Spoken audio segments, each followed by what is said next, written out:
जय सिया राम। जय श्री सद्गुरु नारायण भगवान की, अपने अपने माता पिता की जय। आज का जो प्रसंग है वो ये है कि भगवान के नाम की भक्ति कैसे प्राप्त की जाए, और किसी एक भक्त का उदाहरण देकर इसको समझा जा सकता है। तो आज के प्रसंग में हम श्री विभीषण जी के चरित्र का चिंतन करेंगे। अब रही बात ये कि सीताराम सीताराम और सीताराम लगभग संसार में सभी कहते हैं और सभी भगवान को मानते हैं, लेकिन सबको भगवत कृपा की प्राप्ति क्यों नहीं होती? सबसे बड़ा कारण है, कहते तो सब हैं, है ना। और इतिहास में अगर आप रामायण पुराण जो भी हैं इनको उठाएंगे तो देखेंगे कि मूर्ख से मूर्ख व्यक्ति जिन्होंने काका काका का ज्ञान नहीं किया वो जो है भगवत कृपा के अधिकारी हो गए। तो ऐसा उसमें क्या था? अब हम लोग ये सोचते हैं कि यार आज के जमाने की जो पढ़ाई एमएससी, एलएलबी, एमबीबीएस, आईएएस, फिर भी भगवान की कृपा नहीं है। तो ना पाने के 3-4 मुद्दे बहुत हैं। तो आज पहले हम उस चरित्र के ऊपर ध्यान देते हैं जहां से भगवत कृपा प्राप्त होती है। विभीषण जी लंका में रहते थे।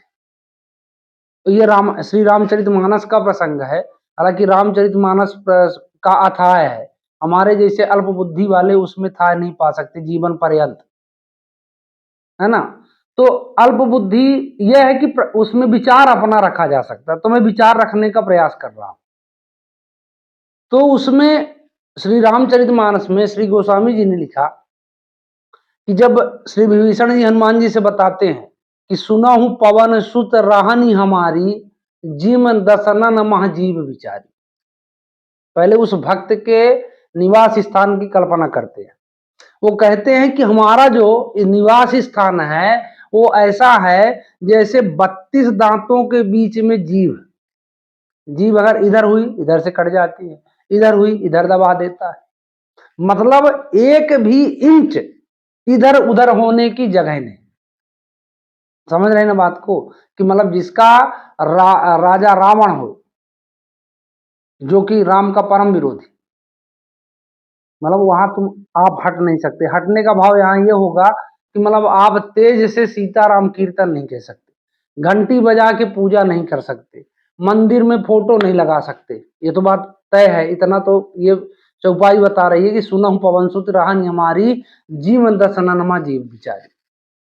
तो अब ये आवाज के कलयुग में यही प्रचंड है कि फलाने मंदिर में जाओ, प्रसाद चढ़ाओ, नरियर सीताराम तेज से गाओ। तो अब ये क्या जरूरी है ऐसा?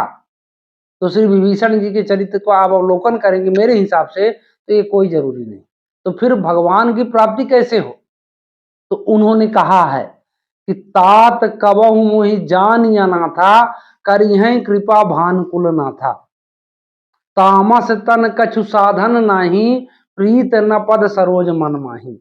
मैं निश्चर अति अधम स्वभाव, शुभ आचरण कीन नहीं काऊ। जब इस तरह का भाव आ जाएगा, आप सनाथ होते भी अनाथ मान लेना है। सनाथ कैसा? भाई जिसके पास मान लीजिए धन संपत्ति है, वैभव है, विभीषण के पास सब था। लंका के वो भी 1/3 के हिस्सेदार थे, ठीक है। तो सनाथ वैसे माना जाए तो भौतिक रूप से हैं, लेकिन आध्यात्मिक रूप से सनाथ उसको बोला जाता है जो परमात्मा का हाथ जिसके ऊपर हो। तो वो सीधे बोल दिए कि मैं अनाथ हूं, मेरे आगे पीछे कोई नहीं। बुद्धि भी ज्यादा प्रखर नहीं है, तामस तन है, तामसी शरीर है उसमें। मतलब सात्विक शरीर हो तो भजन हो, तामस शरीर है ना। निश्चर कुल का हूं मैं, निश्चर अति अधम स्वभाव। अधम मतलब जो बेकार काम करे। हालांकि वो बेकार काम नहीं करते थे, पर उन्होंने माना है, ऐसा भाव रखा, हे परमात्मा, हे गोविंद, हे रघुनंदन, मैं आपके चरणों में पड़ा हूं, मेरे पास बुद्धि क्रिया विधि नहीं है कि मैं आपको प्राप्त कर सकूं। क्योंकि एक विद्वानों का मत है कि एक बार रावण के पास किसी ने जाकर कहा कि विभीषण राम राम जपता है और उसने दीवार में राम लिखा है। तो रावण पहुंचा, विभीषण जी क्या बोला, क्यों ये क्या लिखे हो? उन्होंने कहा राम। तो मेरे शत्रु का नाम जपते हो? बोले नहीं नहीं नहीं, आपको जिसने बताया, आपको भड़काया है हमारे खिलाफ। र से रावण, माँ से मंदोदरी, मैं आपका ही चिंतन करता हूँ भाभी, है ना। तो र से रावण, माँ से मंदोदरी, तो इस तरह का देखिए। तो कुल मिला के भगवान की प्राप्ति जो है, अब हम उसी सब विचारधारा में है। अब ये सबसे मतलब फिट उदाहरण है, अगर आप मानोगे कि कलयुग में चारों तरफ दांत हैं और बीच में अगर हमको विभीषण बन के रहना तो जीभ जैसा रहना है, बच के सब तरफ से बचना है, क्योंकि शासन कलयुग मतलब रावण का है मान लेते। तो वहां कैसे हो? वहां चिंतन होना चाहिए, हर काम में चिंतन, क्योंकि वो चिंतन करते थे। सुनहु विभीषण प्रभु कै रीति, सदा करहि सेवक पर प्रीति, है ना। हनुमान जी कहते हैं विभीषण से कि सुनहु विभीषण प्रभु कै रीति, सदा करहि सेवक पर प्रीति। सेवक वो मन से हो, चिंतन हो, मतलब कलयुग में मात्र चिंतन आप करो।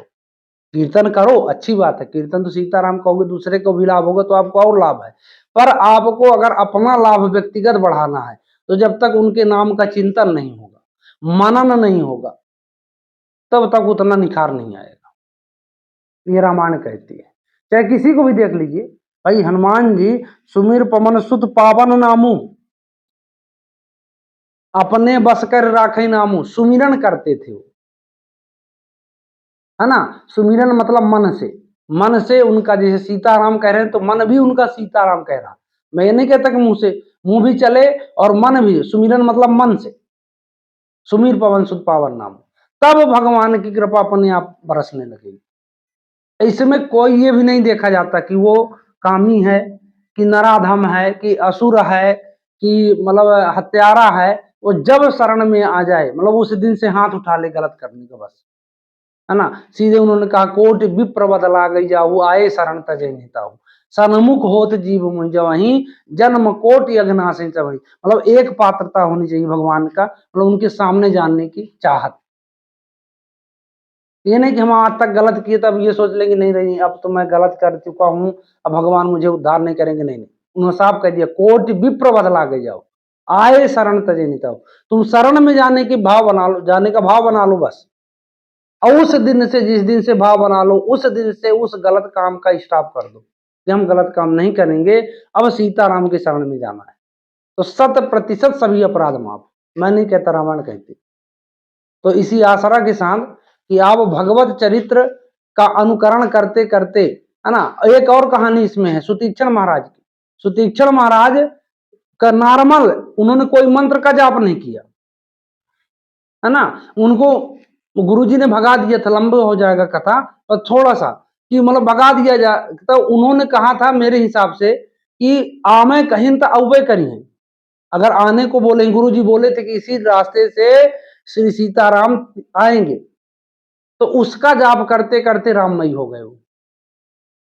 तो सुमिरन आपको करना पड़ेगा, तो मन से सुमिरन करना है।